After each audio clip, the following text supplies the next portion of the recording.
चलिए अब खबरें विस्तार से देखते हैं। सबसे पहले खबर झारखंड विधानसभा से जुड़ी हुई। झारखंड विधानसभा भवन में आज एक बड़ा हादसा टल गया। नए विधानसभा भवन की लाइब्रेरी में लगी फॉल्स सीलिंग अचानक गिर गई। तस्वीरें आपके सामने आप देख सकते हैं, जिसके कारण लाइब्रेरी में रखे कई सामान क्षतिग्रस्त हो गए। बताया जा रहा है कि कई दिनों से बारिश हो रही है, जिसके कारण सीलिंग में लीकेज थी। फिलहाल लाइब्रेरी को बंद कर दिया गया है और किसी को भी अंदर जाने की अनुमति नहीं है।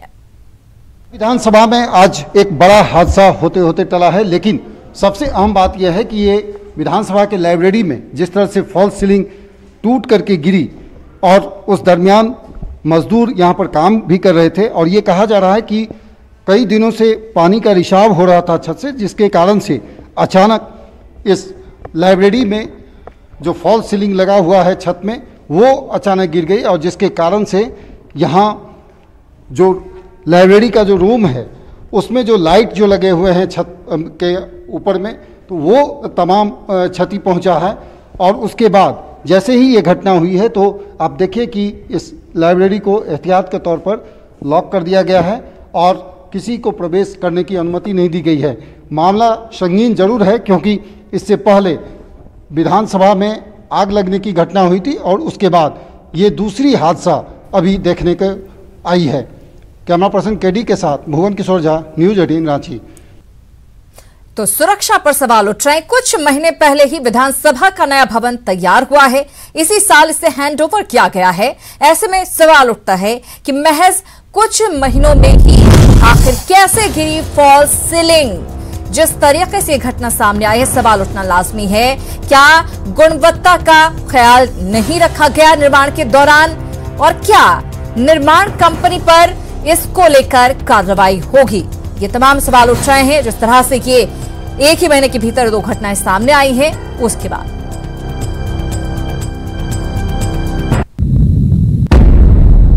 चलिए खबरों में आगे बढ़ते हैं। प्रदेश अध्यक्ष दीपक प्रकाश के नेतृत्व में बीजेपी का एक प्रतिनिधिमंडल राजभवन में राज्यपाल द्रौपदी मुर्मू से मिला। इस दौरान बीजेपी नेताओं ने बाबूलाल मरांडी को नेता प्रतिपक्ष की मान्यता देने की गुहार लगाई। बीजेपी का कहना है कि चुनाव आयोग ने बाबूलाल मरांडी को बीजेपी विधायक के तौर पर मान्यता दी है। साथ ही बीजेपी विधायकों ने बाबूलाल को अपना नेता चुना है। बावजूद इसके स्पीकर फैसला नहीं ले रहे हैं। बीजेपी ने स्पीकर पर राजनीतिक दबाव में काम करने का आरोप लगाया और राज्यपाल से मामले में हस्तक्षेप करने की मांग की। लेकिन स्पीकर महोदय के पास बार बार जाने के बाद ऐसा महसूस हुआ कि राजनीतिक इशारे से और राजनीतिक षड्यंत्र के तहत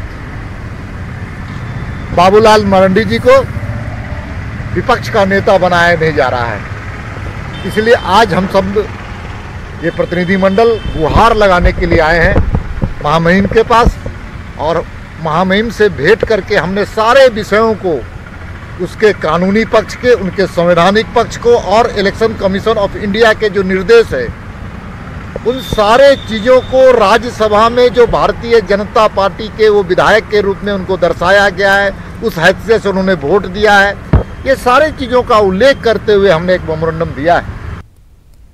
वहीं बीजेपी ने कोरोना से लड़ने में राज्य सरकार को पूरी तरह से विफल बताया है। साथ ही होम क्वारंटीन पर राजनीति करने का आरोप लगाया है। प्रदेश अध्यक्ष दीपक प्रकाश ने कहा कि दिल्ली से लौटने पर बाबूलाल मरांडी और बीजेपी प्रदेश अध्यक्ष को होम क्वारंटीन होना पड़ता है, लेकिन कांग्रेस के सह प्रभारी दूसरे राज्य से आकर यहां राजनीतिक गतिविधियों में शामिल होते हैं। वायरस को भी राजनीतिक चश्मे से देख रहे हैं। एक तरफ भारतीय जनता पार्टी के नेता बाबूलाल मरांडी राज्य में आते हैं तो उनको क्वारंटाइन कर दिया जाता है। हम राज्यसभा में ओथ लेकर के झारखंड आए तो हमको क्वारंटाइन कर दिया गया कि आप सबको जानते हैं कि राज्यसभा में देश के सभी राज्यों से आकर के राज्यसभा के सदस्य ने शपथ लिया था। किसी राज्य में क्वारंटाइन नहीं किया गया था, लेकिन इनकी राजनीतिक प्रतिशोध, राजनीतिक दुर्भावना के तहत इस प्रकार का विचार किया गया। और दूसरे तरफ एक कांग्रेसी नेता जो प्रभारी है, सह प्रभारी है इस प्रदेश के, तो वो आकर के यहाँ पर राजनीतिक काम कर रहे थे और राजनीतिक बैठकें ले रहे थे, लेकिन राज्य सरकार मौन थी। और मौन इसलिए थी कि मुख्यमंत्री जी का समर्थन इस प्रकार के कामों से है। तो सरकार के रवैये से बीजेपी खासी नाराज नजर आ रही है। चलिए अब बात कर लेते हैं राज्य में क्या है कोरोना की स्थिति। झारखंड में कोरोना मरीजों की संख्या जो है वो बढ़कर 15,750 के पार पहुंच गई है। 24 घंटे में राज्य में 647 नए मरीज मिले। राज्य में मिले सबसे ज्यादा 267 नए संक्रमित।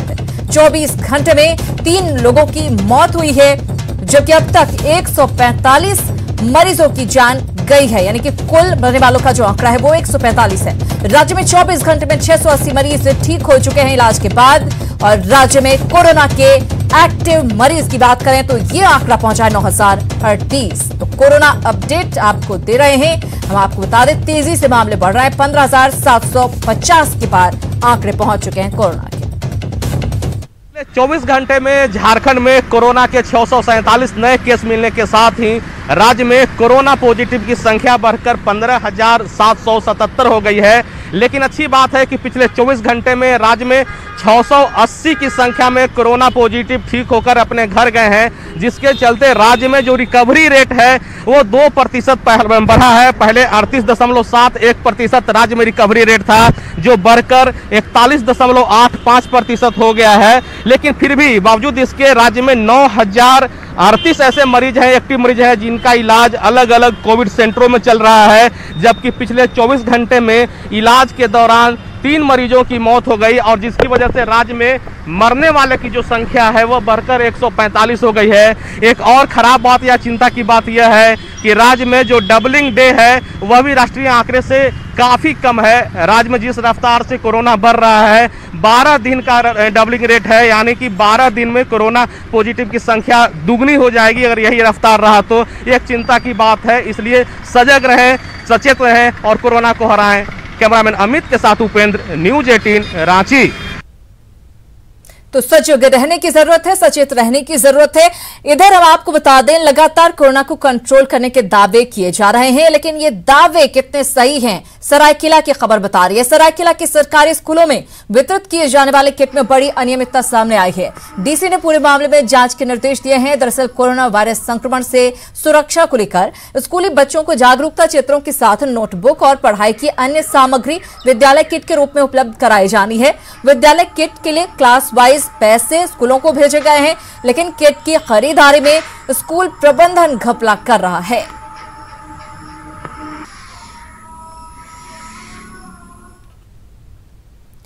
उधर जामताड़ा के भलसुंदा और फूल जोड़ी के बीच रजैया नदी पर हाई लेवल पुल बना, लेकिन 5 साल के बाद ही पुल के पाए जर्जर हो गए, जिससे ग्रामीणों को डर है कि कहीं पुल टूट न जाए। इस पुल में 8 पाए हैं, जिसमें 2 पाए पूरी तरह से क्षतिग्रस्त हो गए हैं। स्थानीय लोगों का कहना है कि पुल के नीचे से बड़ी मात्रा में लगातार बालू का उठाव किया जाता है और प्रशासन इस पर कोई ध्यान नहीं देता, जिससे ये पुल 5 साल के अंदर ही क्षतिग्रस्त हो गया। बालू बेचने के कारण बालू नदी की गड्ढाई बहुत बढ़िया बढ़ गया है। अभी यहाँ से देखिए नीचे जो है यहाँ पे गड्ढा अभी भी गड्ढा हुआ है। ये गड्ढा बालू बेचने के कारण से हुआ, यहाँ से पूरा नीचे तक बालू बेचा जाता है। बालू के ऊपर से ही जो पुल का निर्माण काम शुरू किया था वो बालू के ऊपर से ही किया था, इसीलिए नीचे का जो चाट अभी पाया दिखाई दे रहा है उसमें अभी ढलाई का उतना ही से भरा हुआ नहीं है, पूरा खाली हो चुका है। धनबाद और जामताड़ा को जोड़ने वाला जो मेन रास्ता है ये वाला, इसमें हम लोग बचपन में धनबाद बोकारो, हाँ बचपन में यही पुल नदी से साइकिल कान में लेके जाते थे आते थे। इस पुल होने का हम लोग को बहुत सुविधा हुआ है आने जाने के लिए। तो 5 साल के भीतर पुल टूट रहा है, जिससे लोग दहशत में हैं। वहीं लातेहार की बात करें तो यहां पर बीचों बीच पड़ने वाले औरंगा नदी पर बने पुल जर्जर हो चुका है। बारिश होने के बाद इस पुल पर आवागमन करना खतरे से खाली नहीं है। बरसात में पुल पर पानी भर जाता है, वहीं पुल पर बने गड्ढों में गाड़ियां फंस जाती हैं। इस पुल पर गड्ढे हैं और कई बार इस पर हादसे भी हो चुके हैं। अगर ये पुल आज ध्वस्त हो जाए तो जिले के 3 प्रखंड से संपर्क टूट जाएगा।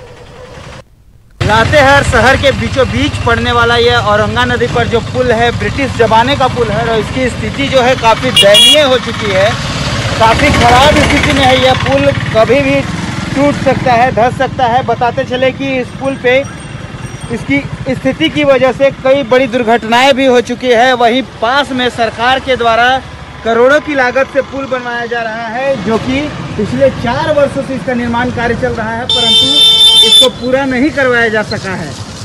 लोगों को इस पुल पर चलने में काफ़ी कठिनाइयों का सामना करना पड़ रहा है। हमारे साथ कुछ लोग, हम बात करना चाहेंगे, कितना खराब हो चुका, कितना मुश्किल हो रहा है? बहुत खराब हो चुका है, बहुत दिक्कत है चलने में। बगल में एक पुल का निर्माण हो रहा है, कितने दिनों से है ये तो 4 साल से हो ही चुका होगा, अभी तक बना नहीं है और रोड पर चलना बहुत दुर्लभ हो गया।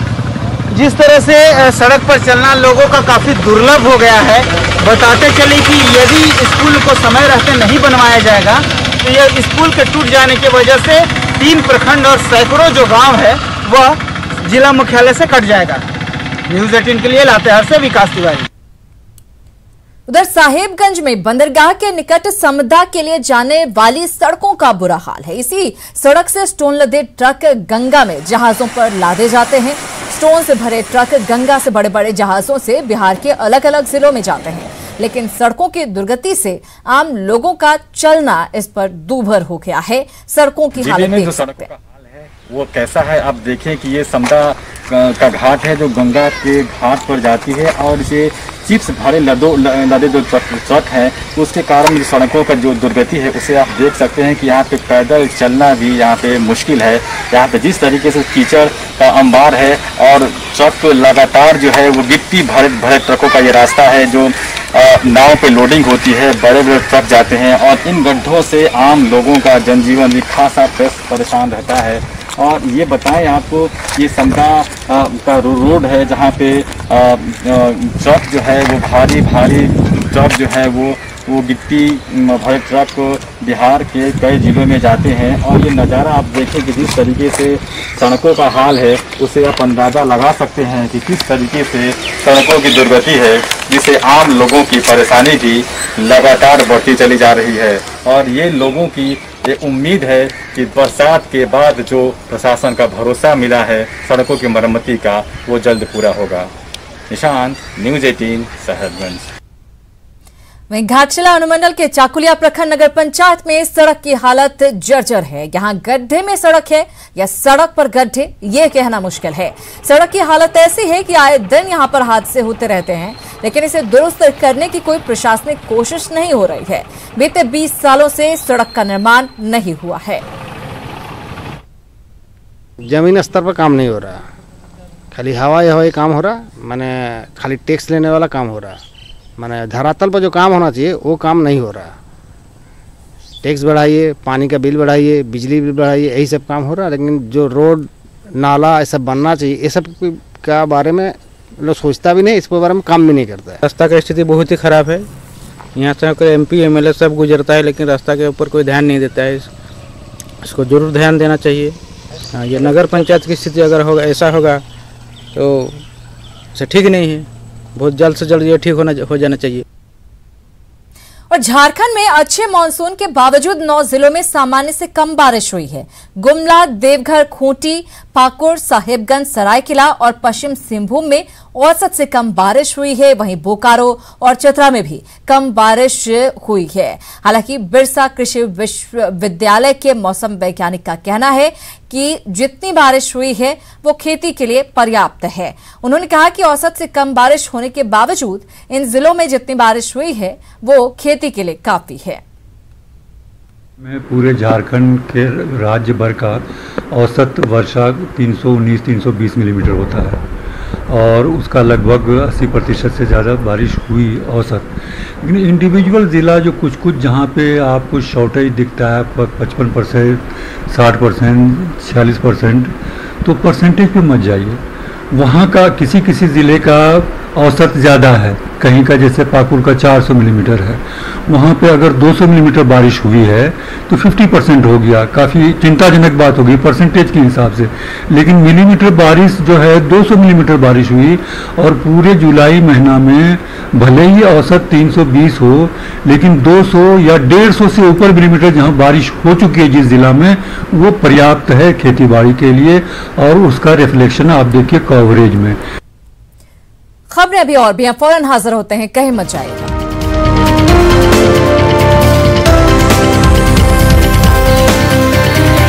जोहार झारखंड में एक बार फिर से आप सभी का स्वागत है। एनआरएचएम के हड़ताली अनुबंधित कर्मी 2 गुटों में बंट गए हैं। स्वास्थ्य विभाग के प्रधान सचिव से मिलने के बाद जूही मिंज गुट ने सरकार पर डराने धमकाने का आरोप लगाया और हड़ताल जारी रखने की बात कही।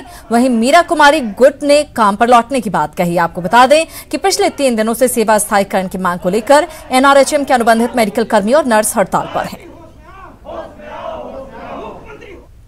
जो मांगे हैं उस पर केवल मौखिक सहमति प्रदान करने की बात कही जा रही है, जब एक लिखित अन्य स्वास्थ्य पदाधिकारियों के साथ में, हमारे कर्मचारियों के साथ में एक लिखित समझौता के तहत अगर जो भी मांग माना जा रहा है वो एक प्रोसीडिंग के तहत हो तो हमें एक आश्वासन लगेगा, आश्वस्त होंगे हम सभी कर्मचारी की हमारे लिए पॉजिटिव हो रहा है। लेकिन यहाँ सिर्फ डराने धमकाने वाली बात हो रही है। हमारे स्वास्थ्य मंत्री ने कहा कि आप कितनों दिन हड़ताल में बैठ जाइए, हम नई नियुक्ति कर लेंगे, लेकिन आपका डिमांड हम नहीं मानेंगे, है ना।